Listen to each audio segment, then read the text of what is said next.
ये है talks news network और आप देख रहे हैं पॉलिटॉक्स, राजनीति का कच्चा चिट्ठा।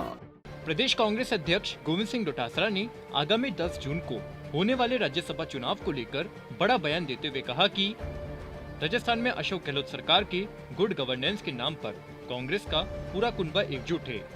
माकपा, निर्दलीय और आरएलडी के विधायक हमारे साथ है। बीटीपी के विधायकों ने भी हाउस में हमें समर्थन दिया, तो हम उम्मीद कर रहे हैं वो भी हमारे पक्ष में वोट डालेंगे।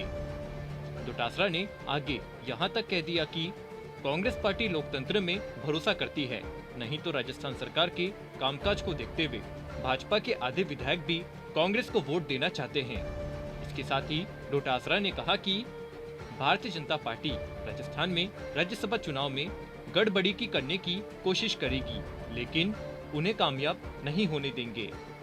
आपको बता दें, 24 जून से शुरू हुए नामांकन प्रक्रिया के साथ ही राजस्थान में राज्यसभा चुनाव की रणभेरी बज चुकी है। बहुमत के साथ ही भाजपा और कांग्रेस दोनों ही पार्टियां निर्दलीयों और अन्य पार्टियों का साथ चाहती है। हालांकि अब तक की स्थिति देखकर लगता है कि हनुमान बेनीवाल की पार्टी को छोड़ चाहे निर्दलीय हो या बीटीपी समेत अन्य दल कांग्रेस को ही समर्थन देते रहे हैं। लेकिन भारतीय जनता पार्टी के नेताओं ने जब से यह दावा किया कि राज्यसभा चुनाव में निर्दलीय उनके संपर्क में हैं, उसके बाद कांग्रेस पार्टी भी सक्रिय हो गई है। यहाँ तक कि भाजपा के नेताओं को जवाब देने के लिए जहां एक और मुख्यमंत्री अशोक गहलोत ने सभी निर्दलीय विधायकों को मुख्यमंत्री आवास बुलाया, जिसमें 11 निर्दलीय विधायक मुख्यमंत्री आवास भी पहुँच गए और मुख्यमंत्री ने यह तस्वीरें भी जारी करवा दी।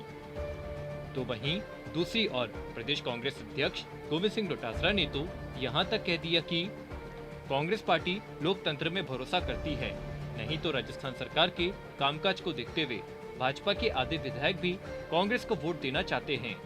पीसीसी चीफ गोविंद सिंह डोटासरा ने कहा है कि और आज जो सत्ता में बैठे हुए हैं, जो वादे करके आए थे, वो वादे उन्होंने एक भी पूरे नहीं किए और आज देश में छदम राष्ट्रवाद और धार्मिक असहिष्णुता जिसको कह सकते हैं हम, उसके आधार के ऊपर राज करने किया जा रहा है एनडीए गवर्नमेंट के द्वारा, मोदी जी के द्वारा। आज भाई को भाई से लड़ाने की साजिशें वोटों के लिए चल रही हैं और जिस प्रकार से जो वादे युवाओं को रोजगार देने की बात थी, महंगाई कम करने की बात थी, महिलाओं के उत्थान की बात थी, विदेश नीति ठीक करने की बात थी, किसानों की आमदनी दुगुनी करने की बात थी, वो सब वादे उनके हवा हवाई हो गए। आज महंगाई से आम आदमी त्रस्त है, न गरीब को छत मिल रही है, न 2 वक्त का खाना मिल रहा है, महिलाओं का रसोई का बजट बिगड़ चुका है। तो इन सब चीज़ों को भी हम लोग जैसे जैसे हमारी गौरव यात्रा चल रही है, लोगों को जागरूक करने का काम कर रहे हैं, लोगों को बताने का काम कर रहे हैं। और कांग्रेस पार्टी ने जो फ्लैगशिप योजनाएं मनमोहन सिंह जी के समय या राजीव जी के समय जो दी थी, उसके बारे में भी लोगों को जानकारी प्रदान कर रहे हैं। इसके साथ ही डोटासरा ने यह भी कहा कि कांग्रेस को बाड़ीबंदी की कोई आवश्यकता नहीं है। बाड़ीबंदी की आवश्यकता तो भाजपा को हुए, जिसमें वसुंधरा राजे, सतीश पूनिया, गजेंद्र सिंह समेत अलग अलग 7 से 8 ग्रुप है। डोटासरा ने निर्दलीयों के समर्थन को लेकर कहा कि अब मुख्यमंत्री अशोक गहलोत के निवास पर 13 में से 11 निर्दलीय विधायक पहुंच गए, तो फिर निर्दलीयों के समर्थन को लेकर किसी को कोई शंका नहीं होनी चाहिए। पॉलिटॉक्स ब्यूरो, जयपुर। ये है टॉक्स न्यूज नेटवर्क और आप देख रहे हैं पॉलिटॉक्स, राजनीति का कच्चा चिट्ठा।